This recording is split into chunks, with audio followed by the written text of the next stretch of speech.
Padavaralli Naveen Gowda alias global star Yash ಅವರ tonic ಎಂಬ cinema ದೇಶದ ಎಲ್ಲಾ ಕಡೆ ಮೆಗಾ ಬ್ಲಾಕ್ ಬಸ್ಟರ್ ಹಿಟ್ಟಾಗಿದೆ ಅಂದ್ರೆ ಅದಕ್ಕೆ ಕಾರಣ ಪ್ರಜ್ವಲ್ ರೇವಣ್ಣ ಅವರ ಪೆನ್ ಡ್ರೈವ್ ಅಂತ ನಮ್ಮ ಟ್ರೇಡ್ ಪಂಡಿತರು ಹೇಳ್ತಿದ್ದಾರೆ.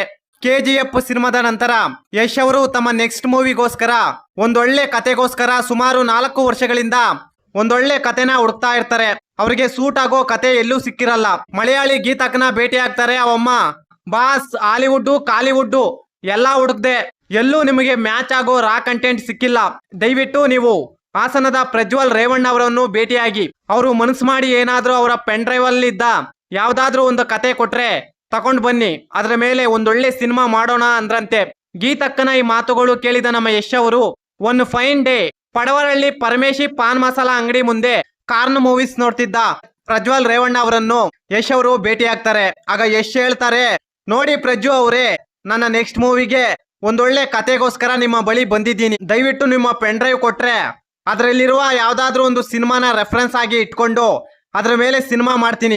ಯಶ್ ಅವರ ಈ ಮಾತುಗಳು ಕೇಳಿದ ಮೇಲೆ ನಮ್ಮ ಪ್ರಜ್ವಲ್ ರೇವಣ್ಣ ಅವರು ನಿಧಾನವಾಗಿ ತಮ್ಮ ಜೇಬ್ನಿಂದ ಒಂದು ಪೆನ್ ಡ್ರೈವ್ ತೆಗೆದು ಯಶ್ ಅವರ ಮುಂದೆ ಇಡ್ತಾರೆ. ನೋಡಿ ಯಶ್ ಅವರೇ, ಇದರಲ್ಲಿರುವ ಕಂಟೆಂಟು ಹಾಲಿವುಡ್ ಅಲ್ಲ, ಬಾಲಿವುಡ್ ಅಲ್ಲ, ಸೀದಾ ಹಾಸನವುಡ್ ನಿಂದ ಎಗರಿಸಿದ್ದೀನಿ. ಇದರ ಮೇಲೆ ಸಿನಿಮಾ ಮಾಡಿ ನಿಮ್ಮ ಸಿನಿಮಾ ಗ್ಲೋಬಲ್ ಲೆವೆಲ್ಗೆ ರೀಚ್ ಆಗುತ್ತೆ. ಈ ಸಲ ನಿಮಗೆ ಆಸ್ಕರ್ ಅಲ್ಲ ಭಾಸ್ಕರ್ ಅವಾರ್ಡು ಗ್ಯಾರಂಟಿ ಅಂತ ಹೇಳ್ತಾರೆ.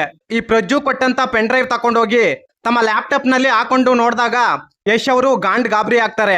ಹಿಂದೆನೆ ಪ್ರಜ್ಜು ಅವರಿಗೆ ಫೋನ್ ಮಾಡಿ, ಮಗ ಪ್ರಜ್ಜು, ಇದರಲ್ಲಿರುವ ಕಂಟೆಂಟ್ ಮೇಲೆ ಸಿನಿಮಾ ಮಾಡಿದ್ರೆ ಇಡೀ ಕರ್ನಾಟಕನೇ ಬೆಚ್ಚಿ ಬೀಳುತ್ತೆ.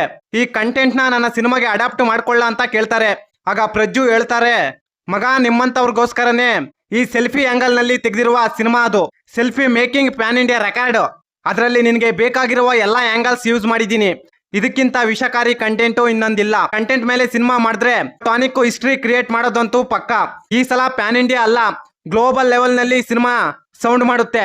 ಫೈನಲಿ ಯಶ್ ಅವರು ನಮ್ಮ ಪ್ರಜ್ಜು ಅವರ ಪೆನ್ ಡ್ರೈವ್ ಅಲ್ಲಿದ್ದ ಅಷ್ಟು ಸಿನಿಮಾಗಳನ್ನು ನೋಡಿ ಅವುಗಳ ಮೇಲೆ ಒಂದೊಳ್ಳೆ ಕತೆ ಮಾಡ್ಕೊಂಡು ಟಾನಿಕ್ ಸಿನಿಮಾ ಮಾಡಿ ರಿಲೀಸ್ ಮಾಡಿದ್ರು.